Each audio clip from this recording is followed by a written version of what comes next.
시청자 여러분 안녕하십니까? VOA 뉴스투데이 시작합니다. 미국 정부가 일본의 후쿠시마 처리수 방류 계획이 국제 안전 기준에 부합한다는 국제 원자력 기구의 평가에 대한 지지 입장을 밝혔습니다. 해당 보고서에 대한 한국과 중국의 반응은 조금씩 다른데 일본은 과학적 근거를 바탕으로 국내외에 설명을 하겠다고 밝혔습니다. 첫 소식 조은정 기자가 보도합니다. 미국 국무부는 후쿠시마 처리수 방류 계획이 국제적으로 인정된 원자력 안전 기준에 부합하고 안전하다는 국제 원자력 기구 IAEA의 보고서를 환영한다고 밝혔습니다.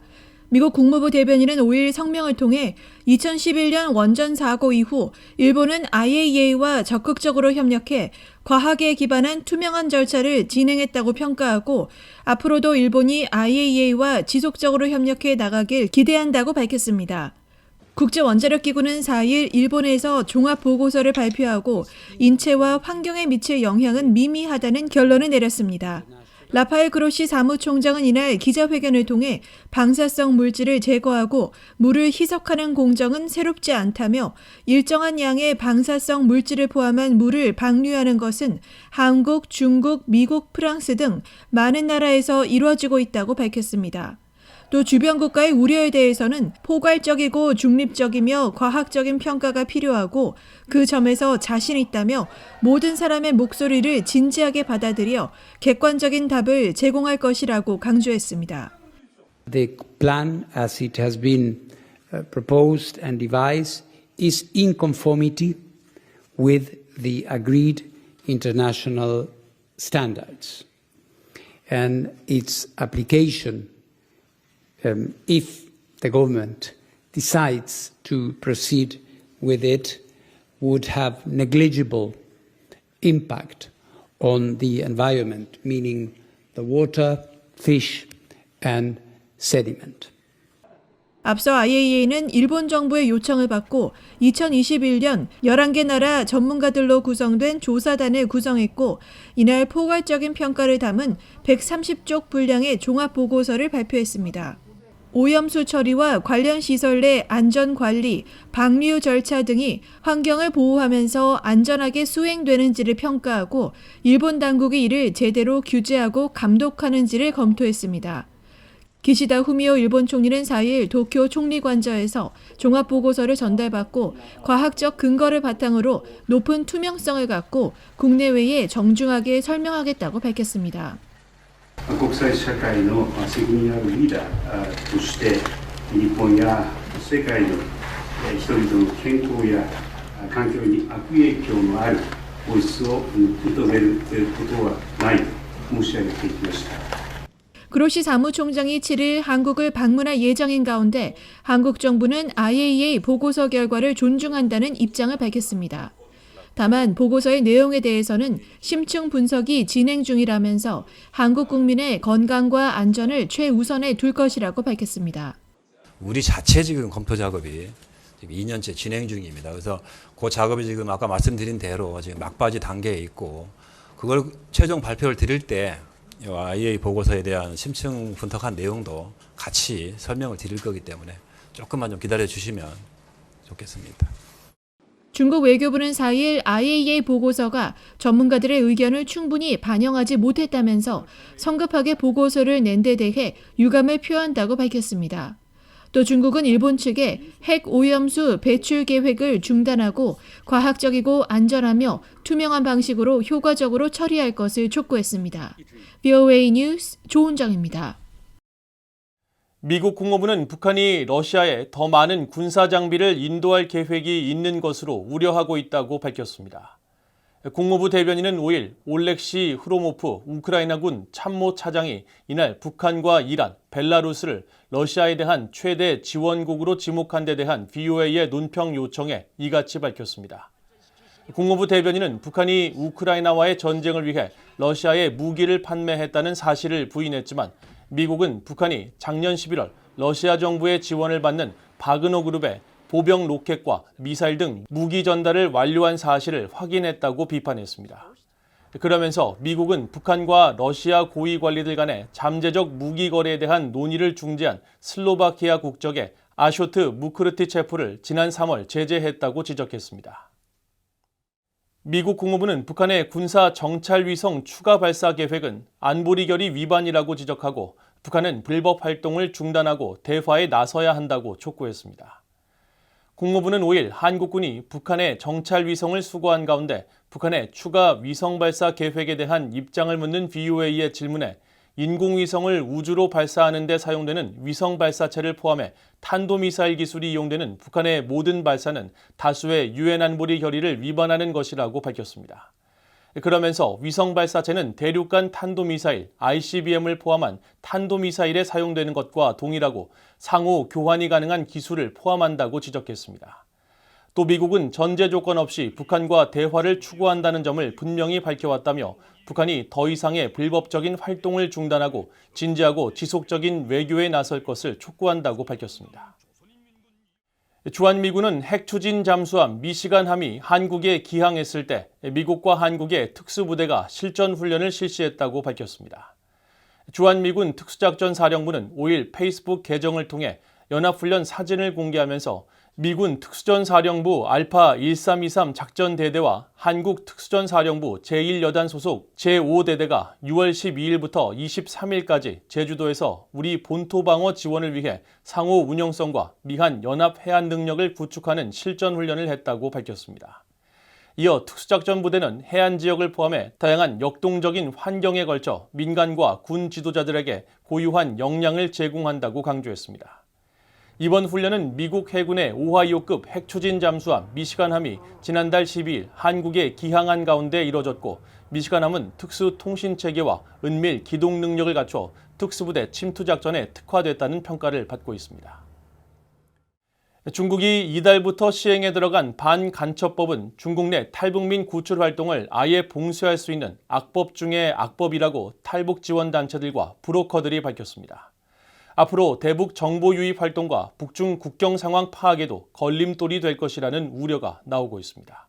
김영권 기자가 취재했습니다. 탈북 지원 단체들은 중국 동북 삼성에서 탈북민을 돕다가 체포되면 뇌물을 주고 풀려나거나 벌금형 혹은 1, 2년의 징역형을 받은 경우가 많았지만 반간첩법은 차원이 다르다고 지적했습니다.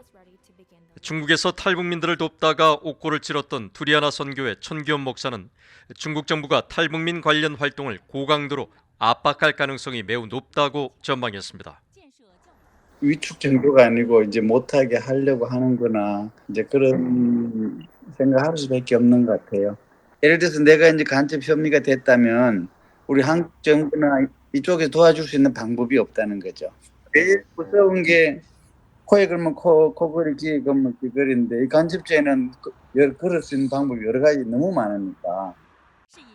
탈북 브로커 A씨는 탈북민 구출 중개비가 목숨값이 됐다며 중국 당국이 탈북민 구출을 미중 관계 악화와 직결시켜 정치적으로 악용할 우려도 있다고 말했습니다. 이 사람들도 목숨값이라고 생각한다면 사실 대리될 거 타다 이용는 거죠. 이걸 이제 갖다가 미국이나 어느 기관에서 돈 받은 거로 조작을 한단 말입니다. 일단 브로커가 일단 누구 좀 붙들리기만 하면 그놈들을 끌고 들어가 막 때리고 고문하고 하니까. 한국갈렙선교회 김성은 목사는 반간첩법은 악법 중의 악법이라며 결국 탈북민 구출에 대한 위험 부담이 커지면서 비용 문제를 감당하기 힘들게 됐다고 우려했습니다. 이게 이제 제일로 걱정되는 게 지금 탈북 비용이 어디 단체는 뭐 2천만 원이다, 3천만 원이다 이러는데 이게 간첩죄가 적용되고 이게 이제 알려지기 시작하면 호나마나 이제 중국에 있는 브로커들이 자꾸 손을 떼려고 할 테고 인신매매로 들어가는 거하고 간첩으로 들어간 건 사안이 다르니까요. 올 사람은 많아지고 그 일을 할 사람이 없어지면 당연한 게 이제 비용 문제잖아요. 탈북민 출신 한국국회 지성호 의원도 최근 페이스북에 중국 반간첩법은 탈북민을 말살하는 초악법이라면서 중국은 탈북민을 인권 문제가 아닌 국가 안보 문제로 취급하고 있어 탈북민 관련 활동이 안보에 위협이 된다고 해석할 여지가 충분하다고 지적했습니다. 한편 중국의 반간첩법은 북한의 외부 정보를 보내거나 북중 국경 지역 동향을 파악해 외부에 전하는 인권단체, 언론인들도 위협하고 있습니다. 간접 행위로 체포될 수 있기 때문입니다. 지금 이 법이 시행되고 나서는 정말 그냥 그 간첩법 그거에 저촉될 수밖에 없는 행위인 거고, 그거를 그 중국 당국이 뭐 많게는 뭐 무기징역 사형까지도 처할 수 있다라고 지금 하고 있는데, 그 과연 지금 한중 간의 관계를 봤을 때 우리 정부가 뭐 거기에 대해서 외교적인 마찰까지 빚어가면서 뭐 자국민을 보호할 것 같지도 않고, 또 중국 정부가 한국 정부의 그 입장이나 그런 부분들을 봐줄 것 같지도 않고, 그러니까 지금 상황에서는 거의 모든 활동들을 중단해야 되는 위기다라고 봐야 되겠죠. 미국의 인권단체들은 이 같은 상황을 타개하기 위해 미국 기업들과 미국 시민사회가 깨어나야 한다며 중국 제품 불매운 등으로 대응해야 한다고 밝혔습니다. I think it is time to consider civil society action, international civil society action, perhaps boycotts against Chinese products. Unlike North Korea, China has a very high degree of exposure to international markets. So I think it is high time we consider that.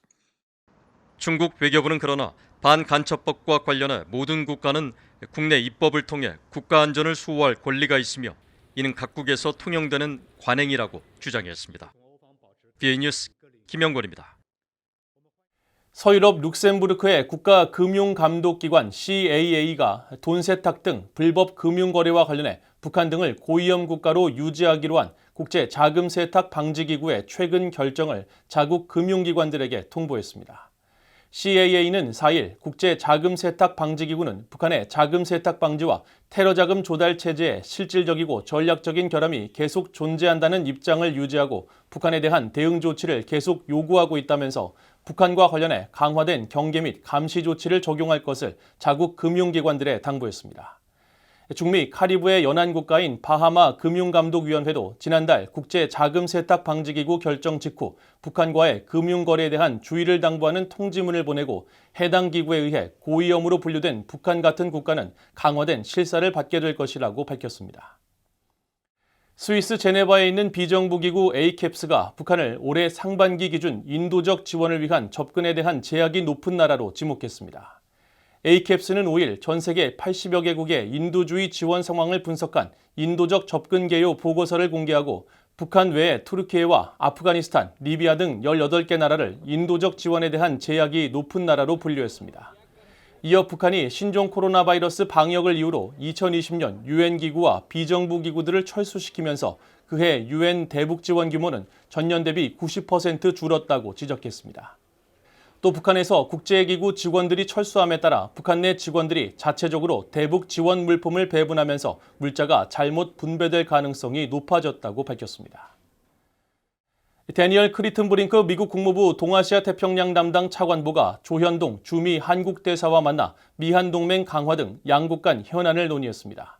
크리튼브링크 차관보는 5일 트위터를 통해 워싱턴의 주미 대한제국 공사관에서 조 대사를 만나 우리는 양자 동맹 강화와 일본과의 3국 협력, 규칙에 기반한 질서 유지, 우크라이나에 대한 우리의 약속에 대해 논의했다고 밝혔습니다. 주미 한국 대사관은 또 이날 트위터를 통해 조 대사가 전날 미국 독립기념일을 맞아 국무부가 주최한 기념행사에서 루퍼스 기포드 국무부 의전장을 만나 자유와 독립의 공통가치와 미한동맹 강화를 기념했다고 밝혔습니다. 이상으로 VOA 뉴스투데이를 모두 마칩니다. 시청해주신 여러분 고맙습니다.